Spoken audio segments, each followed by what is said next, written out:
So hi everyone. As you just heard, we are recording this webinar for people who are not able to join today, and so we'll post it on our website. And also for those of you who are master trainers and want to share this with coaches at some point, if you find it helpful as part of your annual update, it will be on our website. So you're welcome to do that as well. I'm Ellen Bailey. I'm at the North Carolina Center for Health and Wellness, and I'll let my colleagues introduce themselves. Hi, I'm Megan Edwards-Collins. I'm an associate professor in the Occupational Therapy Department at Winston-Salem State University. Hey, I'm Sarah Stamey. I'm an aging specialist at Western Piedmont Council of Governments Area Agency on Aging. And I'm Stephanie Stewart. I'm an aging program specialist at Land of Sky Regional Council Area Agency on Aging. And I'm very grateful that this team was willing to come together and put together just a short webinar to help coaches, especially for a matter of balance, stay connected during this time and just share some reminders that we can all use for running an effective class. I wanted to just gently remind you, if you could please make sure you're muted. We'll take questions at the end, and if you have any questions if you want to share your questions while we're talking, feel free to enter them in the chat box, and Megan's going to keep an eye on those as we kind of go through the presentation, but we'll open up for questions at the end. So just a reminder of kind of why we decided to share this webinar with coaches in North Carolina. We want to share today some tips for planning an effective and matter of balance class, discuss coordination and communication between coaches, and share some strategies for managing class discussions. At the end, we'll also just review some basics of data collection in North Carolina related to a matter of balance, and mostly just a way to stay connected with coaches, for you to stay connected to each other and also to the program. So Stephanie's going to start us off with some planning tips. Yes, so we want you to feel confident and ready to lead classes after this delay or this long break ends. So we're going to review a few useful planning tips. Next slide. Just because this program is lay-led doesn't mean we don't want to present professionally. As community peers, we're going to be role models. And this information is valuable, so we want to treat it as such. We want to come across prepared and confident and really provide this information in a professional manner. Each session, it's going to be important to be prepared, but that very first session is our first opportunity to get folks engaged. Perhaps they haven't taken community classes before, so again, being prepared and really demonstrating the value of this content is going to be important in each session, but particularly session 1. Next slide. So a very helpful resource in your coach manual is the orientation. So that's one of the very first sections in your coach manual. It doesn't matter if you've taught 50 programs, if this is your first program, or if it's just a refresher for the delay.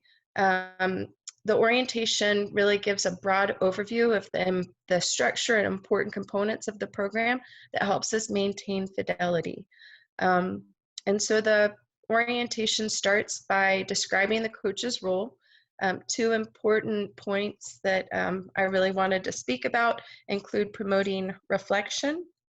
This reminds us that when lecturing, we're introducing ideas to be reflected on and discussed. We're not in that traditional teaching role. We're really there as facilitators to encourage ideas and problem solving among the participants themselves. So we really want to take the pauses needed for participants to stop and think and reflect, and then come up again with their own ideas and contribute to the discussion. A good way to help us as coaches remember that we should take those pauses and ask for feedback is to use that notes section in your manual and just write that in, particularly where you see the discussion icon where the program's really allowing extra time for discussion. Write in a note to pause, to ask for feedback. You can even include some one-liners. Like, now let's take a moment to think on what I've just presented and share ways we can relate on fill in the blank. Consideration for participants is another important role or task of the coaches. We want to make sure that there's robust and diverse conversation. So this goes back to really learning how to work with group dynamics. So you're going to have lots of personalities in there. Again, your coach manual has some resources in the handout section, one in particularly called dealing with different types of people. This is a really useful tool to pull out and look at, just to give you some suggestions on how to navigate those personalities and keep everyone on track, so every person in the group feels comfortable contributing to discussion. And then the schedule is also reviewed in the orientation section. It's going to let us know what activities require some extra preparation. So when the videos are showed, when the guest health professional would be attending, and when the exercises begin, including any extra materials or preparation needed for those particularly important activities. And then the icon section. I initially found that the icons really distracting and confusing when I first started going through my coach manual, until I really kind of dug in and looked for the patterns. So in the orientation, they do give you an overview of what all of the icons are used for, but I had to figure out how to interpret those myself. And we'll start with the overview icon. It is found at the beginning of every session. It really isn't an activity in itself, but it can be referenced for each session. You start by asking feedback and reviewing what was learned in the previous section. So you can use the overview, the information under this icon, to reference what was learned earlier. The bring icon, or I call it the materials icon, lists the supplies, handouts, and references you need to prepare. You don't want to overlook this. Again, it's going to tell you when there's important materials to plan for that are unusual or not often needed, including the videos. And going back to the earlier slide talking about how important it is to be really professional, prepared, and confident that first session, that's when you're going to play one of the videos. So it's really important to try technology out in advance. A few days ahead of time is excellent. In the least, you want to get there an hour or so ahead, but you want everything to move seamlessly. You have that co-facilitator, but when you're leading community programs, you don't have all of your regular stuff set up. So it's important to plan it in advance. Then the target icon gives us the learning goals of the day. So these need to be listed on flip chart paper and posted as the agenda before each session. The target icon is simply introducing new activities, and you can read it to help with transitioning between one activity into a new topic or subject. The learn icon tells the coach that you're going to be lecturing or demonstrating, and that discussion isn't necessarily needed. Some learn activities require advanced preparation, like choosing what format you want to use to practice an activity, or you may have to plan or prepare an example to illustrate an important point. So you do want to pay attention to the learn icon and see what preparation is required for those activities. The discussion icon indicates when it's really time to pause, take the time to let folks think and discuss. And it's also to be prepared to navigate some of those personalities and keep group dynamics flowing well. As a coach, I found the discussion in this program the richest, most valuable part. A lot of the content is repetitive after you get out there and lead a lot of programs, but because each group has different people in it, I've learned quite a bit on folks' perceptions, their motivation, barriers to all of these lifestyle changes we're asking them to make. So it's been very helpful, and I personally have learned a lot through these discussions by simply sitting back and listening and trying to contribute very little personally. Next slide. And staying on time. So particularly the first 2 sessions, you may find that you don't take the full 2 hours. And again, we want to be really consistent. We want to feel confident. We want to act professionally, and we want to do what we say we're going to do, including staying on time.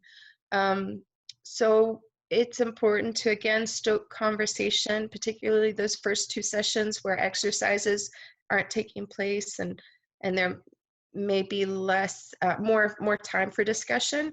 This also is going to help folks feel connected and engaged and provide that atmosphere of peer support. So that's to help build out time. And then we can use the break wisely. So the break is going to be an important tool to allow us to pause and see if we need to change any of the plans if we're ahead or behind schedule. It's also an opportunity if you have one of those folks who like to talk a lot and talk over people. You can use the break to remind them and kind of hear them and listen to them, but also remind them that we really need to let other folks share. So you can address some things during that break. So definitely make sure that it's you're using it wisely. And then reference the agenda. It helps us as coaches stay on time and recognize how much information we've covered and how much we have to go so we can pace ourselves. It's also an important tool to reference if we have discussion that's kind of running long or getting off topic. That can be a visual point we bring focus to and remind everyone that we're going to move on to another part of the agenda. And then we want to manage different personalities. So again, we have this great packaged product, all of this information that's really consistent and easy to manage, but it's the personalities that change. So really practicing and being open to learning new ways of communicating with folks is going to be really helpful. And even more importantly, discussing this in advance, how you're going to deal with different circumstances with your coach, and see who's comfortable with what type of dialogue or who's comfortable doing what is going to be really important. And I believe that's the next.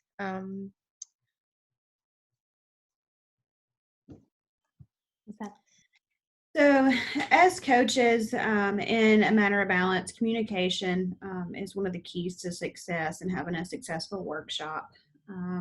Communication before the workshop is very critical. So we want to make sure that we do all the steps that Stephanie just went through with us. We've prepared for a workshop. And before that workshop begins, the coaches want to work together to go through all 8 sessions. You don't want the first session that you're sitting down together, sitting there determining who's going to do what section. You really want to determine that before you get to the start of the workshop. During the workshop, you want to maintain open communication with one another. If you have those difficult persons, communicate with each other on the best plan on how to move forward with that participant. Or if there's something in the workshop that's going on, you need to communicate with each other. Again, communication is key to having a successful workshop. Once the workshop is complete, it's a good time to sit down as coaches together and review the workshop. What went well? What didn't go well? What can we do to improve next time? And build off of that and take some constructive criticism. Communication is also key in exercises. If you ever remember playing the telephone game when we were children, the start of the line is never the same as what it is at the end. And the exercises are up to interpretation. So the participants have the exact same exercises and guidelines that we have in our coach books. But sometimes we can interpret things differently. So as coaches, as one coach is leading the exercises and the other coach is observing, you may notice that the coach leading the exercises may be doing it different than what the book says.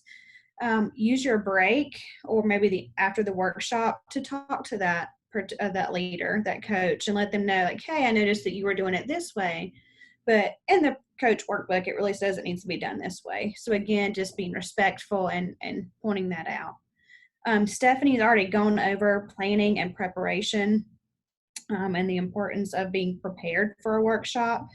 And then implementation style. So each of us as coaches are very unique, very individual, and we need to respect that and honor that. So my teaching style may be different than Stephanie's teaching style, which may be different than Megan's teaching style, and that's okay. We have this script in front of us for a reason, so just utilize that, but still recognize that we are all different and we all speak differently and have different teaching styles.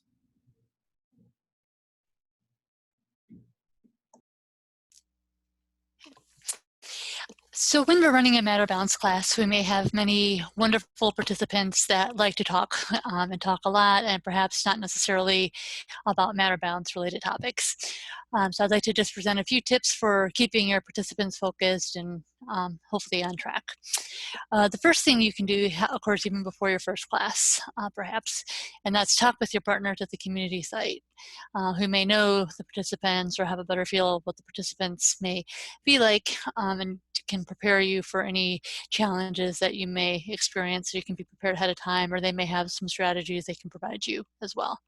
And I keep saying challenges, but understand too, they can also share some strengths and opportunities that you can capitalize on to run an effective Matter Balance class with your participants. The next tip I have is to really be sure and set clear expectations during your first Matter Balance session. It is part of the curriculum.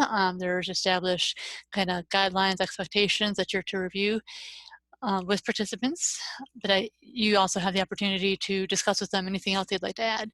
And I would try and brainstorm together in collaboration with participants ways that you can help keep each other on track, giving participants some of the accountability for running an effective class. And this can include establishing a signal or catchphrase that you and the participants can use to indicate to somebody, hey, you're kind of getting off track, let's get it back on track. And participants may feel more comfortable with this approach and being, giving that feedback from their fellow participants rather than one of the Matter Balance coaches. At the beginning of each session, clearly define what the session's focus will be. Again, this is part of the Matter Balance curriculum.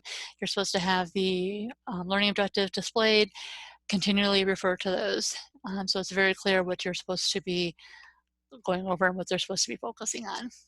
And when you do go from one topic to the next within the class, establish very clear transitions. You refer back to those learning objectives that you have on the flip chart or however you have them displayed. And say, okay, we're going to finish up wrapping this topic. Does anybody else have anything they would like to add or any questions before we move on to the next one?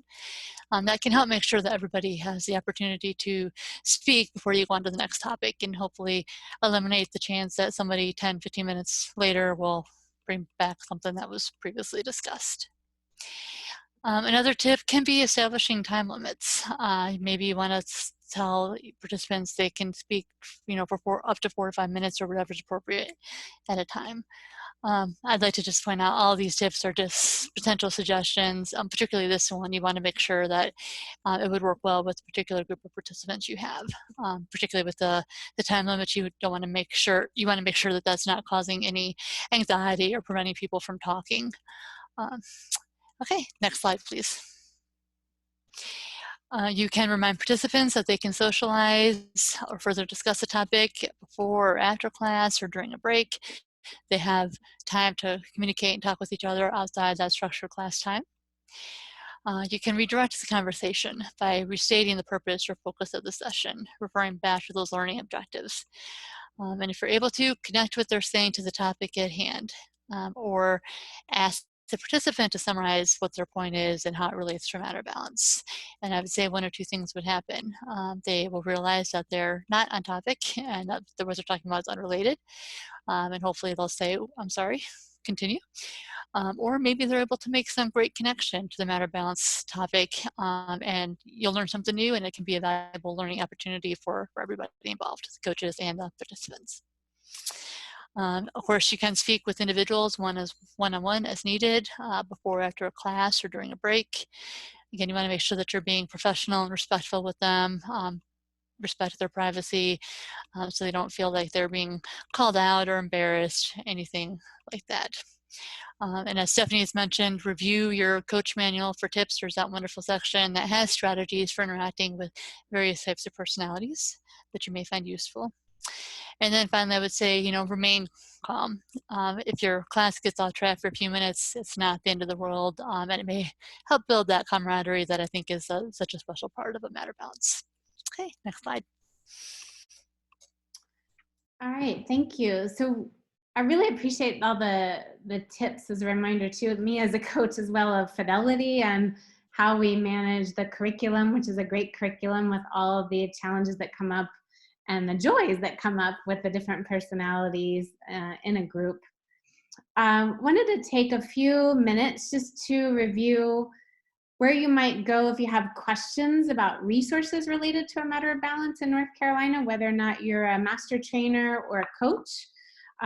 So the Healthy Aging North Carolina website has details about the Matter Balance program along with other evidence-based programs that we support. And I'm just going to highlight some of those that may be useful to you as a coach. Here you can go to programs, our programs link, and there's a description of a matter of balance that you could share with a potential participant, someone who might be interested and wants to know more. I also wanted to share this in particular. I've found that a matter of balance participants are interested in what they can do after the class.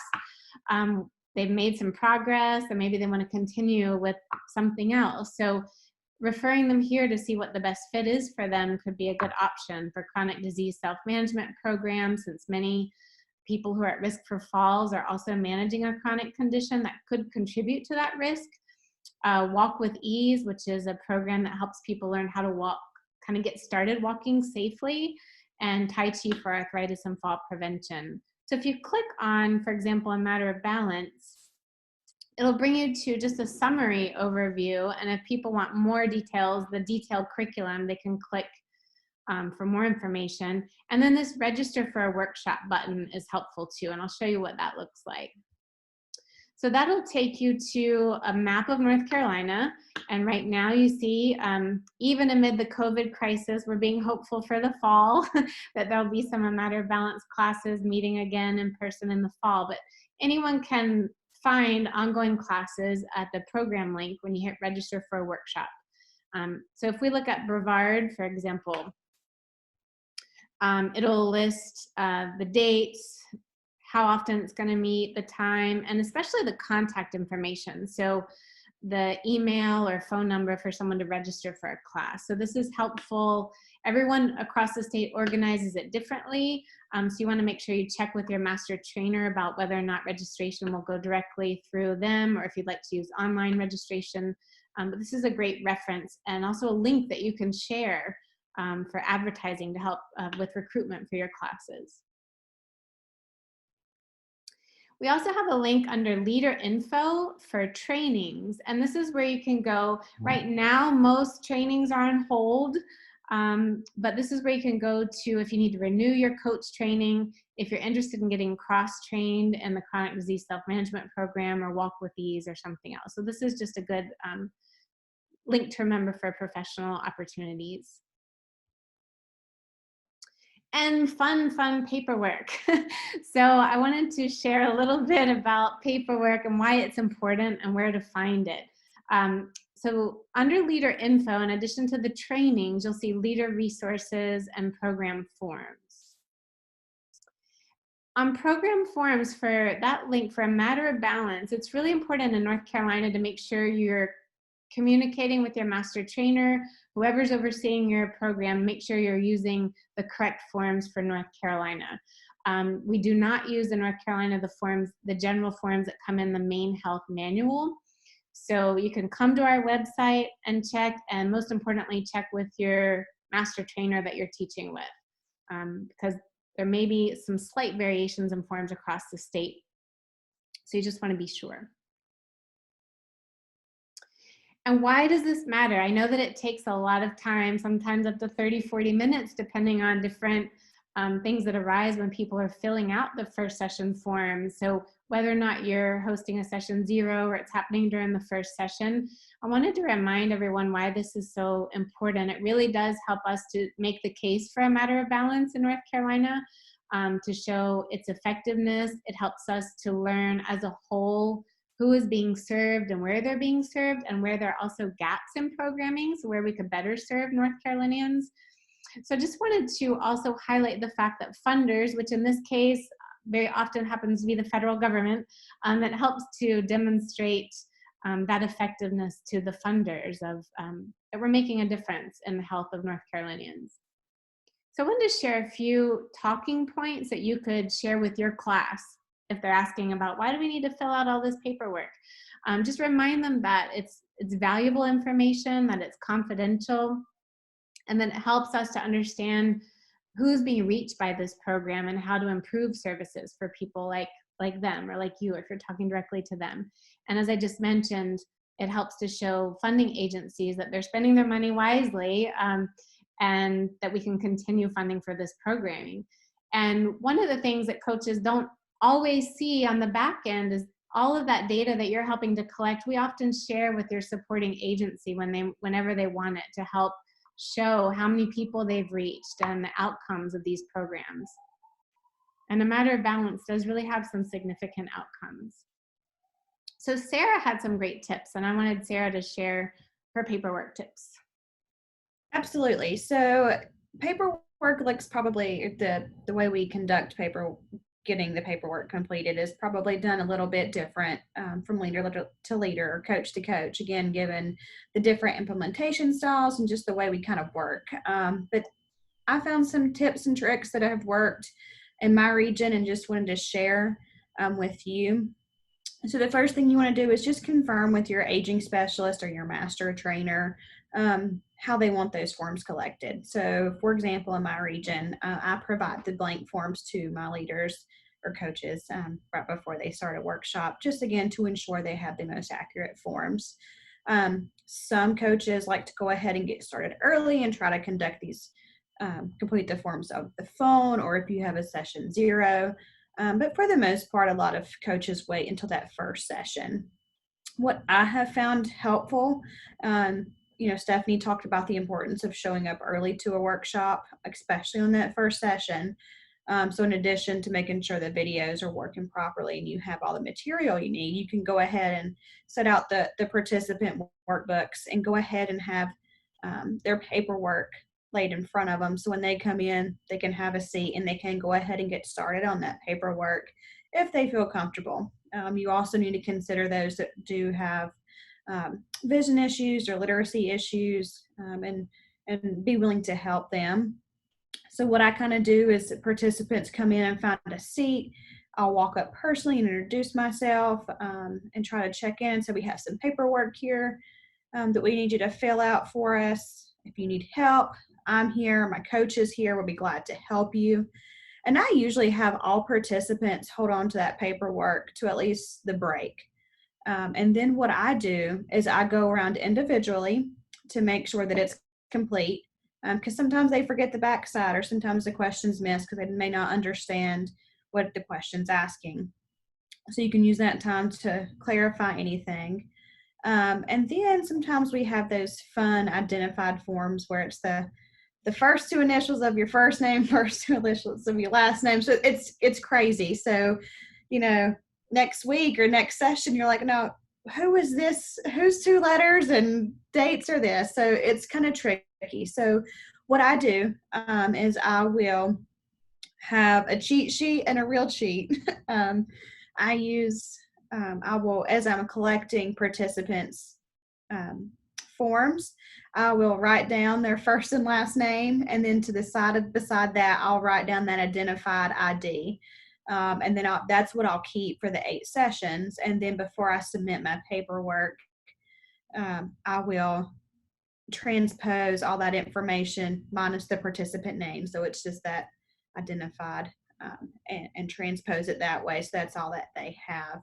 Again, that's just kind of a little few tips and tricks that we have worked, we have found that worked in our region.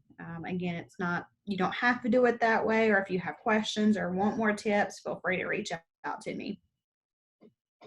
Thanks, Sarah. I wanted to, before I go to the next slide, I wanted to point out, some of you may have noticed this TUG column on the attendance sheets in North Carolina. And I wanted to just share briefly what that is and the opportunity for, right now, if you are a coach and you're not cross-trained in any other programs and you're trying to stay connected to the program and figure out how you can help. The Timed Up and Go is a physical assessment that helps kind of measure changes in mobility. And it's fairly simple, but yet needs a lot of attention. So basically someone stands up from a chair, walks 10 feet, turns around, comes back and sits down. But there are a lot of small things that need to be in place to make sure it's done well and done with fidelity. And so we have on our website an online training video. And if any of you are interested in going through the training, just learning how to do it and kind of having someone watch you do it and make sure you're doing it correctly, then you could do the TUG before and after your A Matter of Balance classes. And the reason this is helpful is that it adds that physical assessment to all the data we get in North Carolina, because as you know from the forms, it's mostly self-reported. That first and last session form, it's what people say they're experiencing, and in terms of change or no change, but this helps to measure it. So if you're interested in more information, just email me afterwards and I can send that along. And I wanted to share also, as you are thinking about Matter of Balance classes in the fall, there's a great success story last year at Mitchell County Senior Center. They had a Matter of Balance class that really wanted to continue meeting after A Matter of Balance finished. And so they started with Walk with Ease afterwards, and they kept track of their miles and walked the number of miles needed to get from North Carolina to Florida. So there's some success stories on our website. And if you think that's helpful to participants in your class to share with them what other people are experiencing across the state, then feel free to check those out and look at the different stories, and to submit your stories from across the state. So we love to add stories that represent really everyone across North Carolina. And I just wanted to add a couple extra resources during this time that we can't offer A Matter of Balance. Check in with your master trainer or your AAA or your senior center, whoever you're connected with, and find out if there's a way to help participants stay connected if you were teaching a class that got postponed, if you're planning a class for the fall, and also ask about how to stay connected to other coaches. And if there's anything that we can do at Healthy Aging to help with that, we'll be happy to.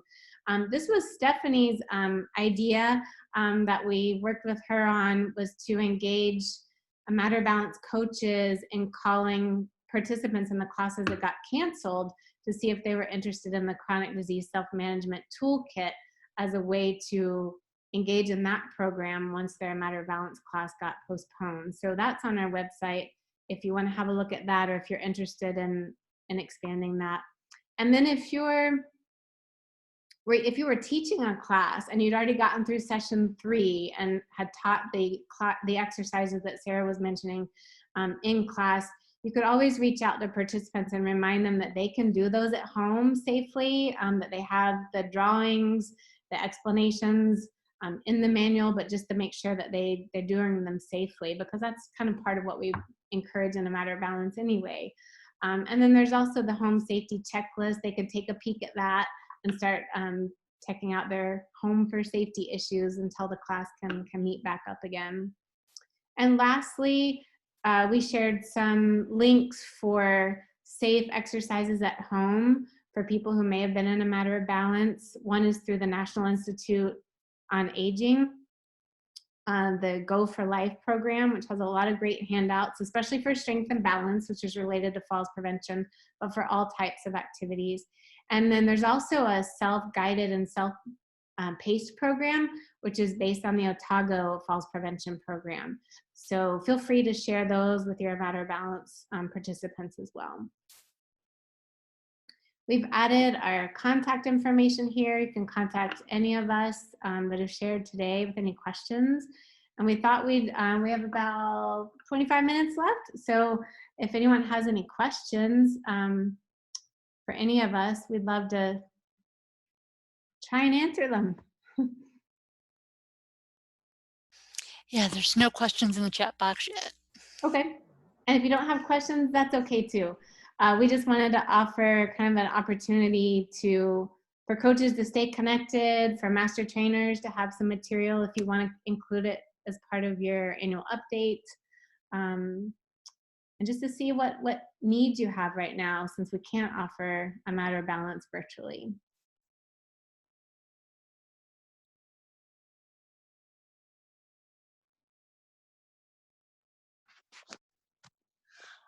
Hi, can I ask a question without using the chat? Absolutely. Yeah. Okay, thank you. So I've subbed a couple classes. I am certified, but I have not led I have led a full class with another coach, but I've subbed a couple and have observed that sometimes it seems like they're really trying to drive in a particular point, like really saying, no, that's not why we do such and such. Think again. And wait for responses, and come on, y'all know this. Let's like just really going hard to making people answer the question or questions. And I don't know, it seems kind of counterproductive to me. Or how hard do you want us to try and really drive home people understanding an answer to a particular question? Sarah or Stephanie or Megan, would y'all like to take a answer that? I'll be glad to chime in, and then Stephanie and Megan can add to it if I forget anything. But you know, each group of participants are going to be different. You know, some participants, they need to be called out like that, but that sounds a little harsh. You know, not knowing the full story, not knowing all the context and how and things. But we do want to be respectful, and I have definitely had those groups that no one wants to answer. I could ask the same question till I'm blue in the face and they're not going to answer. And as coaches, you have to be able to realize that and know that this particular group's just not going to participate that way. So sometimes there's the materials and the work, or the master train or the training manual to deal with difficult people that may help you walk through that. But then at the same time, I've also had workshops where participants want to answer all the questions, and it's the opposite. So as coaches, we need to find that balance. We don't want to be harsh and force anyone to answer any questions, but be able to continue to move forward. Right. It was more of a calling out. So, I mean, I like to ask the question, and if anybody doesn't want to answer, then I may just, restate the question and give them the answer. What we want to know is blah, blah, blah. What we want to do is such and such. But I didn't think we really wanted to do that. I just wanted to be sure. Maybe I wasn't trying hard enough. We definitely don't want to call anyone out or bullying anyone into answering any Right. questions, for sure. Right.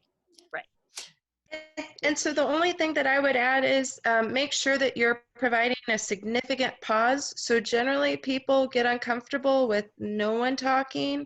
And so as a facilitator, instead of, again, adding more, instead of talking more, say less. So instead of really just repeating yourself and asking for an answer, just don't say anything and give folks the time. I mean, some people are, they think internally and it takes them a while before they're going to process externally. So provide that.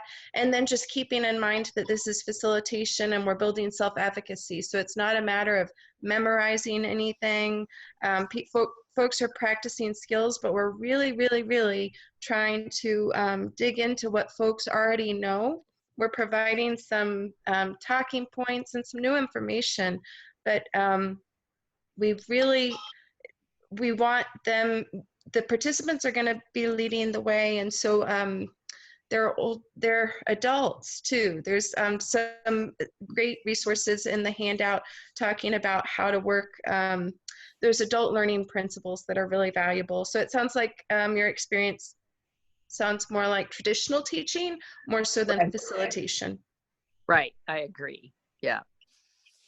And I would just echo what Sarah and Stephanie said. It's supposed to be a positive environment for the participants, and if they're being called out, that probably wasn't a very positive experience for them. So kind of finding that just right balance between, engaging them, but respecting what they're at. Yeah, absolutely. Thank you, ladies. And we did have comment in the chat from Laura, wondering if we have any articles, readings, video suggestions that she could pair with a webinar like this to count for the update training. I think that's something we could definitely work on putting together. So yeah, thank you for that suggestion.